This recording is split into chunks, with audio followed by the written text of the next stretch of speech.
ETF index mutual funds నేర్చుకుని stock మార్కెట్లో రాణించాలనుకుంటున్నారా? వెంటనే ఈ నెంబర్కి కాల్ చేయండి. దినేష్ గారు, మనం ఈ మధ్య కాలంలో చూస్తే అక్రమ సంబంధాలకు లెక్క లేకుండా పోతుంది. అసలు దానికి ఒక అంతు అనేది లేకుండా పోతుంది. విపరీతంగా అయిపోయినాయి. ఈ అక్రమ సంబంధాల వల్ల నిజంగా కొందరు మంది జీవితాలు నాశనం అయితే కొన్ని ప్రాణాలు పోతూ ఉన్నాయి. చిన్న పిల్లలు అన్యం పుణ్యం మెరగని పసిపిల్లల్ని కూడా చంపేస్తున్నారు తల్లులు. అట్లాగే భర్త చంపేస్తున్నాడు పిల్లల్ని, లేకపోతే భర్త భార్యను చంపుతుంది, భార్యలు భర్తల్ని చంపడం ఎక్కువైపోయింది.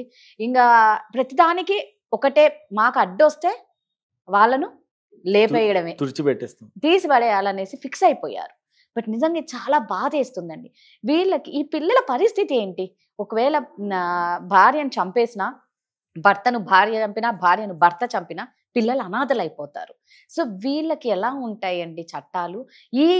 ఇంత ఘోరంగా బిహేవ్ చేసిన వాళ్ళకు శిక్షలు ఎలా ఉంటాయి? మేడం, మీరు చెప్పిన మాట వాస్తవమే. ఈ మధ్య కాలంలో మనం ఎక్కడ చూసినా కూడా, ఏ పేపర్ తిరిగేసినా కూడా తరచుగా వినిపిస్తున్నటువంటి విషయం ఏంటంటే అక్రమ సంబంధం గురించే చాలా పట్టుకున్నాయి. మీరు అన్నట్టుగా కూతురు అడ్డం వస్తుందని, కొడుకు అడ్డం వస్తుందని అక్రమ సంబంధానికి, లేకపోతే పెద్దవాళ్ళు అడ్డం వస్తున్నారు అని చెప్పేసి వాళ్ళను చంపాలన్న ఉద్దేశంతో చాలా రకరకాల హత్యలు రకరకాల కోణాల్లో జరుగుతున్నాయి. అయితే ముఖ్యంగా వీటికి అడ్డుకట్ట వేయాలి అనుకుంటే ముఖ్యంగా మనం చేయాల్సిన పని ఏంటంటే, భార్యాభర్తల మధ్య సంబంధం ఏదైతే ఉందో అది స్ట్రాంగ్ లేకపోవడమే దానికి కారణం. ఒకవేళ గట్టిగా పటిష్టంగా ఉన్నట్టయితే మూడో వ్యక్తి అనేది రారు. భార్యాభర్తల మధ్యలో కానీ, లివ్ ఇన్ రిలేషన్షిప్లో కానీ, ఏ రిలేషన్షిప్లో అయినా కూడా మూడో వ్యక్తి ప్రమేయం ఏ రోజైతే వస్తుందో ఆ రోజు మాత్రమే ఇలాంటివి జరిగే అవకాశం ఉంటుంది. మెయిన్గా మనం చూసుకున్నట్టయితే ఈ మధ్య కాలంలో మల్కాజ్గిరిలో కానీ వేరే వేరే ప్రాంతాల్లో భార్య భర్తను చంపిన అనుమానం, అంటే అనుమానంతోనే అక్రమ సంబంధం కొనసాగిస్తున్నానని చెప్పేసి భార్య భర్తను చంపడం కానీ, భర్త భార్యను చంపడం కానీ ఒకటి అనుమానంతో. రెండవది, ఎక్కడ తమ యొక్క సంబంధానికి అడ్డు వస్తున్నాడని చెప్పేసి వాళ్ళని చంపేటువంటి సందర్భాలు కూడా చాలానే కనిపించినాయి. కుక్కర్లో పెట్టి చంపడము, వాళ్ళని ముక్కలు చేసేసి నదుల్లో కానీ లేకపోతే చెరువులో కానీ పడేయడము, ఇలాంటివి చాలా తరచుగా, లేకపోతే పెట్రోల్ పోసి కాల్ చేయడము, ఇలాంటివి జరుగుతున్నాయి మేడం. ఇవి జరిగిన తర్వాత మనిషి రియలైజ్ అవ్వడం లేదు. ఇవి డే బై డే పెరుగుతున్నాయి, చాలా పెరిగినాయి, ఇప్పటికీ చాలా పెరిగినాయి. ముందు చూస్తే చాలా తక్కువ ఉండే, ఈ మధ్య కాలంలో ఒకరిని చూసి ఇంకొకరు మించిపోతున్నారు. దాంట్లో గోల్డ్ మెడల్ తీసుకోవాలన్న ఉద్దేశంలో పోతున్నారు అందరూ. అయితే నేననేది ఏంటంటే మేడం, ఈ చట్టాలు ఏవైతే ఉన్నాయో దీని మీద ఎటువంటి చట్టం ఇంకా రాలే. మధ్యలో 497 అనేది ఉండే చట్టం, ఐపీసీలో 497 అనేది ఉంది. 497 అంటే అడల్టరీ ఉద్దేశం ఏంటంటే మేడం, ఒక వివాహితుడు ఒక వివాహిత వీరిద్దరు మాత్రమే లైంగికంగా కానీ లేకపోతే పర్సనల్గా వారి యొక్క జీవితాన్ని ఎంజాయ్ చేయవచ్చు. ఈ 497 ఎప్పుడైతే తీసేయడం జరిగిందో అప్పటి నుంచే ఇలాంటి చర్యలు ఇంకా ఎక్కువైనాయి. లేటెస్ట్గా ఢిల్లీ ఒకటి హైకోర్టు జడ్జిమెంట్ కూడా ఏమని పాస్ చేసిందంటే, ఒక వివాహితుడైనటువంటి భర్త తన భార్య కాకుండా ఏ అమ్మాయినైనా ఇంట్లో తీసుకొచ్చి పెట్టవచ్చు.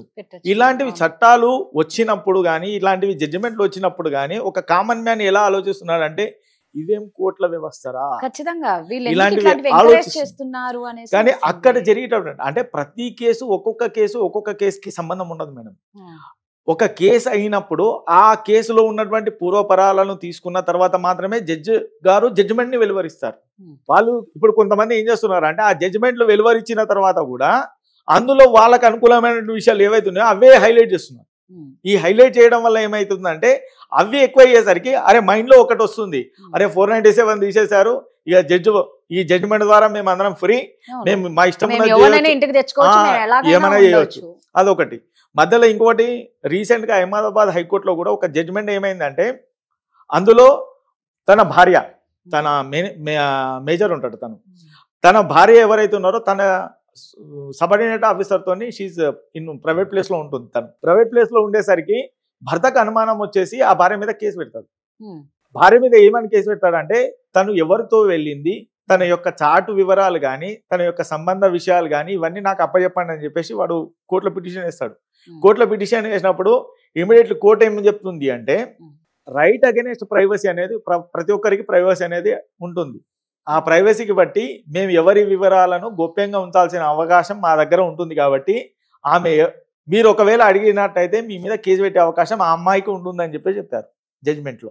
అంటే అప్పుడు ఏమవుతుందంటే తన ప్రైవసీని మనం ప్రశ్నిస్తే ఉమ్, మన మీద ఉల్టా కేసు అవుతుంది అక్కడ. అవును. ఈ ప్రైవసీ అనేది ఎన్ని రోజులు అయితే, అంటే భార్యాభర్తల మధ్యన అసలు ప్రైవసీ Privacy ఉండకూడదు. ఉండకూడదు. అవును. ప్రైవసీ ఉంది అంటే దాని మీనింగ్ ఏంటంటే ఒక ఏదో కొత్త something తెరానికి జరుగుతుందనే వచ్చినట్టు. అర్థం. అవును. అయితే నేను అనేది ఏంటంటే ఈ అక్రమ సంబంధానికి ఇట్లాంటి ఊతం ఇచ్చిందే ఇట్లాంటి జడ్జిమెంట్.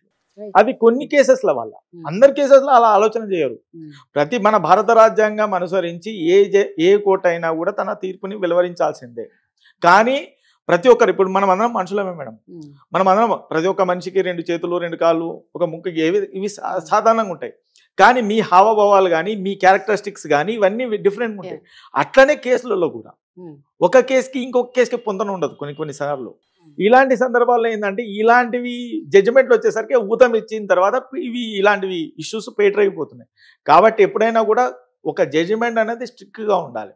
ఒక జడ్జిమెంట్ అనేది ఏది ఉన్నా కూడా సామాజిక బాధ్యతతోని, సోషల్ రెస్పాన్సిబిలిటీతోని ఒకవేళ జడ్జిమెంట్ వచ్చినట్టయితే ఈ అక్రమ సంబంధాలకు అడ్డుకట్ట వేయడమే కాకుండా ఒక స్పెషల్ చట్టం తేవాలని చెప్పేసి ప్రభుత్వం వారిని కూడా నేను కోరుతున్నాను. కరెక్ట్ అండి మీరు ఎందుకంటే స్పెషల్ చట్టం ద్వారా వస్తేనే వాళ్ళ భయం పిల్లలు అనేది ఎవరైతే ఉన్నారో వాళ్ళు సంరక్షించబడతారు. Right. వాళ్ళ ఏదైతే ఉందో ఆ ఇల్లిసిట్ రిలేషన్షిప్ వల్ల, ఇప్పుడు ఎగ్జాంపుల్ ఒక కేసులో ఏమైందంటే తను వేరే వ్యక్తితో అక్రమ సంబంధం పెట్టుకుంది. She blessed a daughter. ఇప్పుడు భర్త వచ్చేసి నువ్వు ఎవరితో కన్నావో వాళ్ళ దగ్గరికి వెళ్ళిపోమంటాడా, లేకపోతే ఈయన దగ్గర ఉంచుకుంటుందా? పోనీ ఈ పిల్ల ఎవరైతే ఉన్నారో ఈ పిల్లని ఆ తండ్రి నాన్నని పిలవగలుగుతుందా? అది కదా. ఇలాంటి సమస్యలు చాలా వచ్చే అవకాశం ఉంటుంది. కాబట్టి ఒక మానవీయత కోణంలో మనం ఆలోచించి ఇలాంటివి అక్రమ సంబంధాలు జరగకుండా సోషల్ అవేర్నెస్ ద్వారా కానీ కొన్ని ప్రత్యేక చట్టాల ద్వారా తీసుకొస్తే ఇలాంటి వాటికి పులి స్టాప్ అయ్యే అవకాశం ఉంటుంది. లేకపోయినట్టయితే ఇవి చంపుకోవడాల వరకు పోయేసి అనుమానం అనే రోగం వస్తుంది. ఫస్ట్ అవును. అనుమానం వచ్చిన తర్వాత అది అక్రమ సంబంధానికి అక్రమ సంబంధం ఉందో లేదో తెలియదు. ఈ అనుమాన బీజం పడితే చాలు అది అక్రమ సంబంధానికి దారి తీసి చంపుకునే వరకు పోతున్నారు అంతే. నిజమండి. మీరు అన్నట్టు ఏంటంటే ఈ చట్టాలు కూడా అందుకే చాలా మందికి ఏంటంటే ఈ అక్రమ సంబంధాలకు బాగా ఎంకరేజ్మెంట్ ఉన్నట్టు అయిపోతున్నాయి ఈ చట్టాలు. అంటే ప్రతి తీర్పు కూడా అంటే అన్నారు కదా, భార్యాభర్తల మధ్య ప్రైవసీ ఉండాలి, ఒకరి మొబైల్ ఒకరు చెక్ చేసుకోకూడదు.